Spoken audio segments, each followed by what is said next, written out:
Hello दोस्तों, JSSC परीक्षा में एक बार फिर से आपका स्वागत है। तो आज हम लोग झारखंड बीएड संयुक्त प्रवेश परीक्षा यानी कि जो पिछले वर्ष आयोजित किया गया था उससे संबंधित जो प्रश्न उस एग्ज़ाम में जो प्रश्न आए थे हम लोग उसको पढ़ने वाले हैं। इस वीडियो में मेनली हम लोग 15 हिंदी व्याकरण के प्रश्नों को पढ़ेंगे और 15 इंग्लिश ग्रामर से संबंधित प्रश्न को पढ़ेंगे जो प्रश्न पिछले एग्ज़ाम में आए थे। ठीक है, तो चलिए हम लोग फटाफट से प्रश्न नंबर 1 के साथ आरंभ करते हैं। देखिए, प्रश्न नंबर 1 है कि अनुकरणवाचक शब्द किसे कहते हैं। ऑप्शन नंबर ए दिया गया है, जो शब्द किसी संस्कृत मूल से निकले हुए नहीं जान पड़ते हैं। ऑप्शन नंबर बी है, पदार्थ की यथार्थ अथवा कल्पित ध्वनि को ध्यान में रखकर जो शब्द बनाए गए हैं।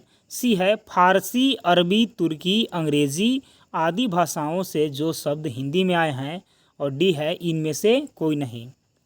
तो देखिए, अनुकरणवाचक शब्द का जो एक तरह से हम लोग मतलब समझेंगे तो वो होता है कि मान के चलते हैं, जैसे फॉर एग्जांपल कि पक्षी लोग क्या है कि पक्षी लोग चिचिहा रही है। ठीक है, तो पक्षी लोग यदि ची जब कर रही है तो ची से हम लोग यहाँ से वर्ड बना लेते हैं कि चहकना या चहचहाना। ठीक है, तो अनुकरण वाक्य के जो शब्द होते हैं ये ऐसे ही होते हैं, यानी कि पदार्थ की यथार्थ अवस्था कल्पित ध्वनि को ध्यान में रखकर जब जो शब्द हम लोग बनाएं, जैसे चिड़िया चींची चींची चूचू चूचू करती रहती है। ठीक है, तो चींची चींची से हम लोग बना दिए कि चहचहाती है। तो हम लोग एक कल्पित ध्वनि को ध्यान में रखें और बाद में उससे हम लोग एक शब्द का निर्माण कर दिए, तो इसी को बोलते हैं अनुकरणवाचक शब्द। चलिए आगे बढ़ते हैं प्रश्न नंबर 2 की ओर। काले स्थान उन संस्कृत शब्दों को कहते हैं जो प्राकृत भाषा बोलने वालों के उच्चारण से बिगड़ते बिगड़ते कुछ और ही रूप के हो गए हैं, जैसे बच, आज्ञा, मुंह, बस इत्यादि।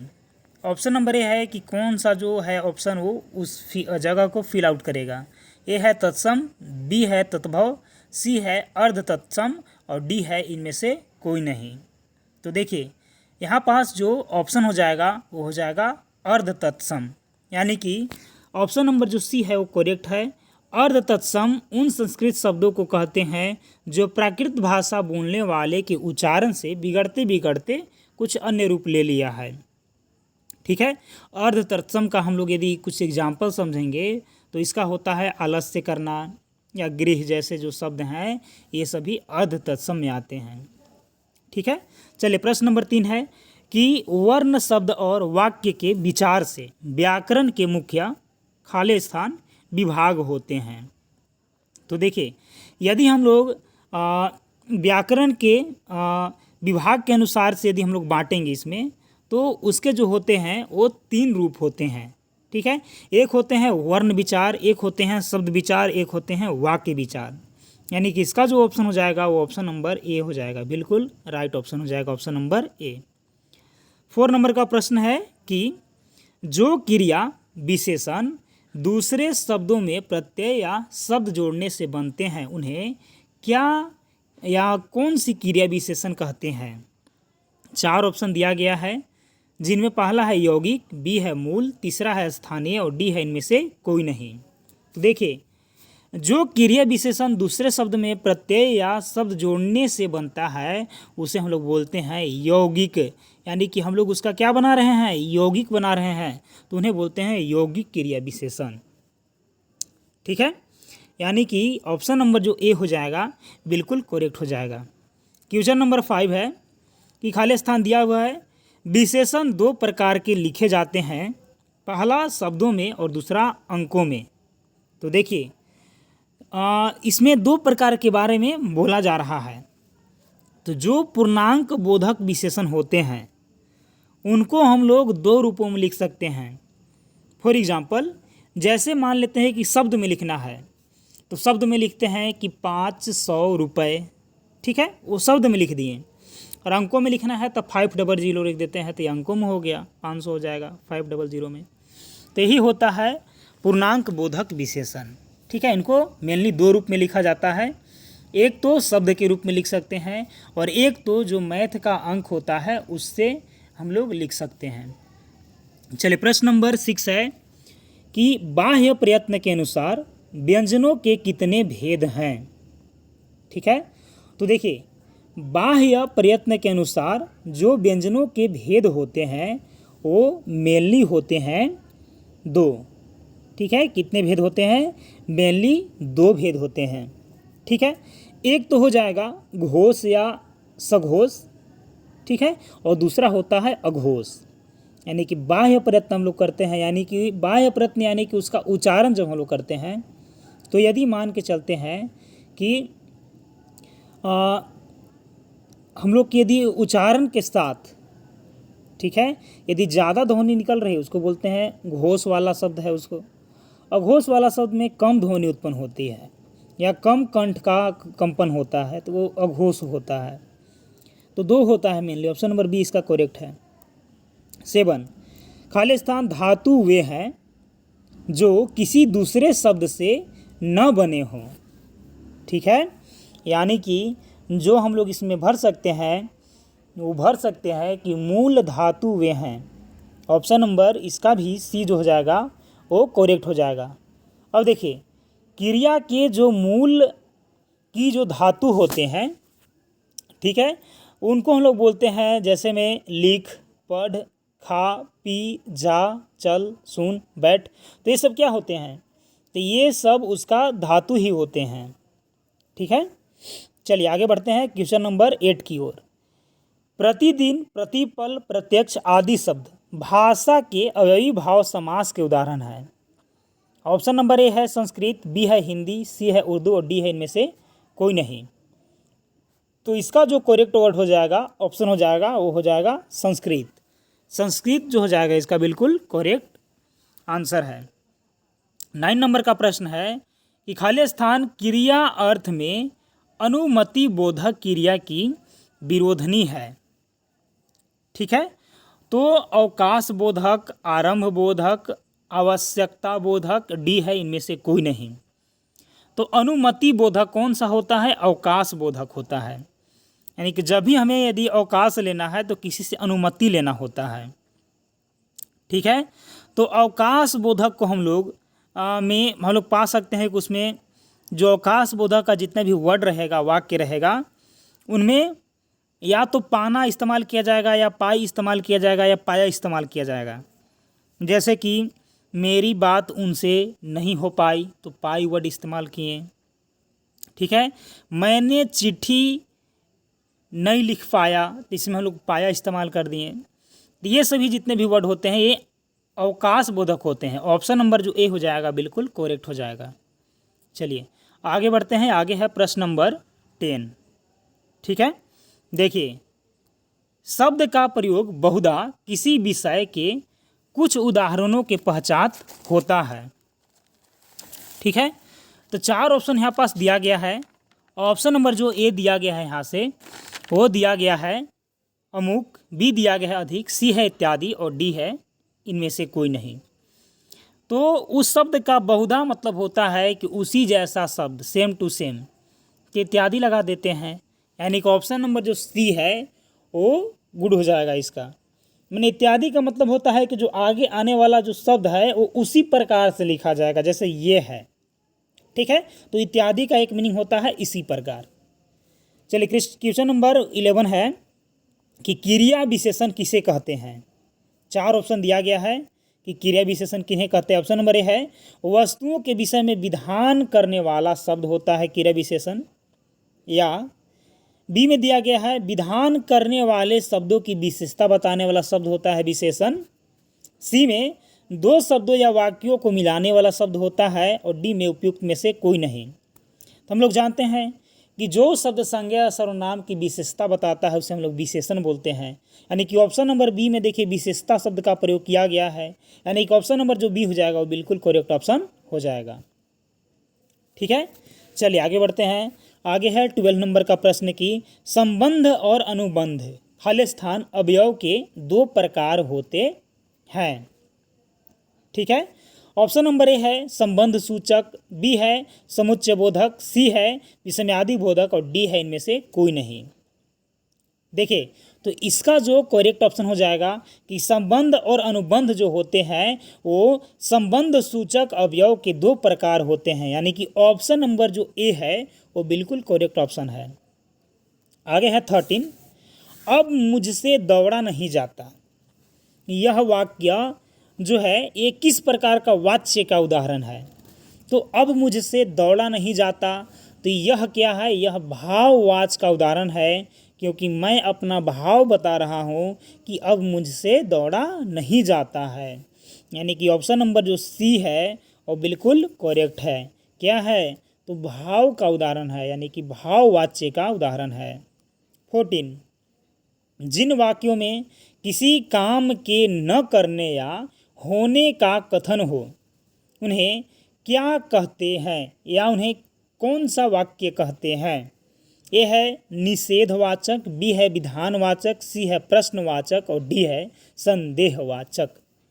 तो देखिए, जो निषेधवाचक होते हैं उनमें हम लोग काम को न करने का या कथन को न होने का डायरेक्टली बोध होता है। ठीक है, तो उसको बोलते हैं निषेधवाचक। यदि हम लोग अर्थ के आधार पर देखेंगे तो टोटल वाक्य के 8 भेद होते हैं, लेकिन वो अर्थ के हिसाब से है। क्वेश्चन नंबर 15, शब्दों के पश्चात दो जो अक्षर या अक्षर समूह लगाया जाता है, तो शब्दों के बाद हम लोग पढ़े हैं, तो बाद में जो लगाते हैं उसको प्रत्यय बोलते हैं। Option number C correct. और उपसर्ग जो होता है वो आगे आता है किसी भी शब्द के। चलिए, अब हम लोग इंग्लिश ग्रामर के प्रश्न को सॉल्व करने का कोशिश करेंगे। देखिए, क्वेश्चन है यहाँ से कि the economic woods have weakened the delicate balance. ठीक है, यहाँ पास भरना है एक शब्द को 4 ऑप्शन में से। The regime and it's energy youth.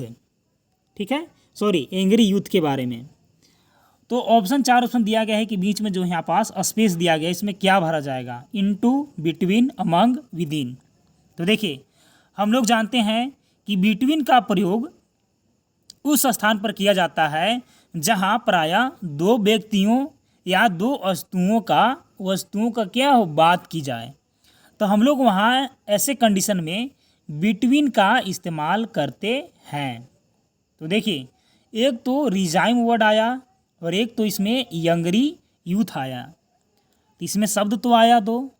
ठीक है, इसीलिए हम लोग इसमें बिटवीन शब्द का इस्तेमाल करेंगे। तो जब कभी भी दो व्यक्ति का उदाहरण हो एग्जाम्पल में, या दो वस्तु का बात किया जाएगा, तो उस केस में हमेशा बिटवीन का उपयोग किया जाएगा। चलिए आगे बढ़ते हैं। देखिए, आगे है 17 कि the citizenries disturbs in institutions and lack of confidence in the government have caused a slow down. 4 option है लेंथी, बी है कंटिन्यूअस, सी है प्रोलोंग्ड और डी है एक्सटेंडेड। तो देखिए, यहाँ पास खाली स्थान में प्रोलोंग्ड का प्रयोग किया जाएगा। ठीक है, जैसे कि लंबी अवधि की यदि हम लोग बात करेंगे तो उस केस में प्रोलोंग्ड का ही इस्तेमाल किया जाता है। ठीक है, तो स्लो डाउन यहाँ पास वर्ड आया, यानी कि स्लो डाउन जो हुआ वो लंबी अवधि के लिए, तो हम लोग प्रोलोंग्ड वर्ड इस्तेमाल करेंगे। Option number C is the correct option of this question. आगे है 18-19 में कुछ डायरेक्शन दिया गया है कि filling the blanks with suitable word from the alternatives given below them. जो नीचे दिया गया है उसी में से देख करके आपको भरना है। तो the victim had sustained injuries when a three wheeler hit him from behind. A है बैड, बी है ह्यूनियस, सी है ग्रीवियस और डी है एक्यूट। तो देखिए, यहाँ पास बैड का हम लोग इस्तेमाल करेंगे, यानी कि बैड जो हो जाएगा और बिल्कुल करेक्ट हो जाएगा। ठीक है, ह्यूनियस का मतलब होता है कि घृणित या निशंस या जघन्य अपराध किया है, लेकिन उसको जो इंजरी किया है वो जघन्य तो नहीं करेगा, वो बैड ही करेगा। ठीक है, उसी प्रकार से ग्रीवियस का मतलब होता है कि दुखद या कष्टदायक या गंभीर, और एक्यूट का मतलब होता है कि तीक्ष्ण। ठीक है।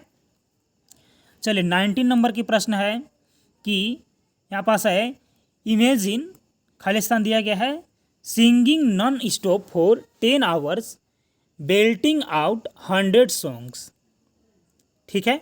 ऑप्शन नंबर ए है समथिंग, बी है नन, और सी है समवन, और डी है इच। तो देखिए हम लोग इस केस में समवन का जो प्रयोग है वो करेंगे।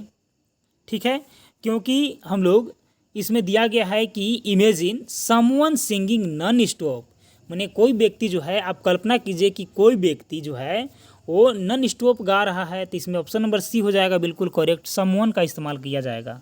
ठीक है, क्योंकि समथिंग तो गाएगा नहीं, कोई जो व्यक्ति ही होगा, करने वाला करता ही होगा, वही गाएगा, तो समवन का प्रयोग इस केस में होगा। 20 नंबर का प्रश्न है कि choose the appropriate synonyms of the given word. तो गिवन वर्ड जैसे कि यहाँ पास ग्लूटोनी वर्ड दिया गया है, इसका साइनोनिम बताना है कि ग्लूटोनी का साइनोनिम क्या हो जाएगा। तो इसका साइनोनिम जो हो जाएगा वो ग्रेडिनेस हो जाएगा। क्या हो जाएगा? ग्रेडिनेस हो जाएगा। ठीक है, ग्रेडिनेस का मतलब होता है, या ग्लूटोनी का मतलब होता है कि पीने की आदत हो, या वो पेटूपन हो, माने खाने का आदत ज़्यादा हो, या उसमें खाऊपन हो, ज़्यादा खाने पर ध्यान देता हो, तो ग्रेडिनेस का मतलब यही होता है। बाकी ऑनेस्टी का मतलब भी होता है ईमानदारी, सभ्यता। ठीक है, उसी प्रकार से यहाँ पास दिया गया है इनटॉलरेंट, तो इनटॉलरेंट का मतलब ही होता है सत्यनिष्ठा रखना। ठीक है, सत्यनिष्ठा हो जाएगा। और फेथफुल का मतलब हो जाएगा निष्ठावान व्यक्ति या विश्वसनीय व्यक्ति, निर्विश्वसनीय हम लोग फेथफुली का मतलब जानते हैं। 21 this movie is directed by Steven Spielberg. और यहाँ पास खाली स्थान दिया गया है कि क्या ऑप्शन यहाँ पास भराएगा। 4 ऑप्शन दिए गए हैं, जिनमें से पहला ऑप्शन है यहाँ से कि हैजंट ही, बी है हैजंट इट, सी है इजंट इट, और डी है इजंट ही। तो देखिए यहाँ पास रिक्त स्थान में इजंट इट का प्रयोग होगा। क्या होगा? इजंट इट का प्रयोग होगा, क्योंकि जो स्टेटमेंट दिया गया है वो पॉजिटिव में दिया गया था, तो इजंट इट का प्रयोग करेंगे। 22 your father use to be the principal of his college. Option खाली स्थान में भरना है। डिड ही, बी है डज ही, सी है डिडंट द, और डी है डजंट द। तो देखिए यहाँ पर जो खाली स्थान दिया गया है उसमें डिडंट ही का प्रयोग होगा। क्या होगा? डिडंट ही का प्रयोग होगा। सॉरी, यहाँ पास डिडंट में टी ये अलग हो गया है, यहाँ पास है डिडंट ही, यानी कि ऑप्शन नंबर सी हो जाएगा करेक्ट। ठीक है, डिडंट हीट का प्रयोग होगा क्योंकि जो स्टेटमेंट है वो पॉजिटिव है, और क्वेश्चन टैग जो इसका बनेगा वो निगेटिव बनता है। ठीक है, तो ऑप्शन नंबर सी इसका करेक्ट हो जाएगा। आगे है 23 नंबर का कि none of the food was wasted. खाली स्थान भरना है वाजंट इट, बी है वाज इट, सी है वेरंट इट, और डी है वेयर इट। तो देखिए यहाँ पास जो वर्ड का इस्तेमाल होगा वो वाज इट का इस्तेमाल होगा, क्योंकि नन जो इस्तेमाल किया गया है ऑलरेडी जो स्टेटमेंट है वो निगेटिव में दिया गया है, तो क्वेश्चन टैग जो इसका बनेगा वो पॉजिटिव में बनेगा। ठीक है, यानी कि इसका जो करेक्ट ऑप्शन हो जाएगा वो हो जाएगा वाज इट। ऑप्शन नंबर जो बी हो जाएगा वो बिल्कुल करेक्ट हो जाएगा, वाज इट। आगे है यहाँ पास कि एंटोनिम बताना है 24 का। तो देखिए यहाँ पास सॉरी फिलिंग द ब्लैंक्स करना है।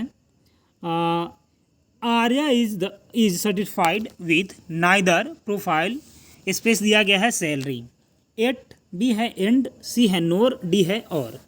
तो देखिए यहाँ पास हम लोग नोर का प्रयोग करेंगे। ऑप्शन नंबर जो सी है इसका प्रयोग करेंगे, क्योंकि वाक्य जो होता है नाइदर और नोर या नोर के स्ट्रक्चर पर आधारित होता है। तो नाइदर जो दिया गया है तो उसके बाद हम लोग नोर का प्रयोग करेंगे। ऑप्शन नंबर सी इसका करेक्ट हो जाएगा। चलिए आगे बढ़ते हैं 25 की ओर। 25 में दिया गया है ब्लिस, तो ब्लिस का एंटोनिम्स बताना है। ठीक है, ए है सोरो, बी है हैप्पीनेस, सी है कंटेंट, और डी है क्लाउड नाइन। ठीक है, क्लाउड नाइन। तो इसका ऑप्शन बताना है आपका कि कौन सा करेक्ट हो जाएगा। ठीक है, तो देखिए ब्लिस का मतलब होता है परमानंद, या आनंदमय या चरम सुख। इसी का जो एंटोनिम होता है वो होता है सौरो। क्या होता है? सौरो। ठीक है, सौरो का मतलब होता है दुख देना। बाकी हैप्पीनेस का मतलब हो गया यहाँ पर प्रसन्नता, कंटेंट का मतलब हो गया संतुष्टि, और क्लाउड 9 का मतलब हो गया अत्यंत प्रसन्नता की अवस्था। तो सौरो हो जाएगा। 26 अब्रीड। अब्रीड का भी बताना है। ठीक है, तो यहाँ पास दिया गया है कि अब्रीड का भी एंटोनिम बताना है।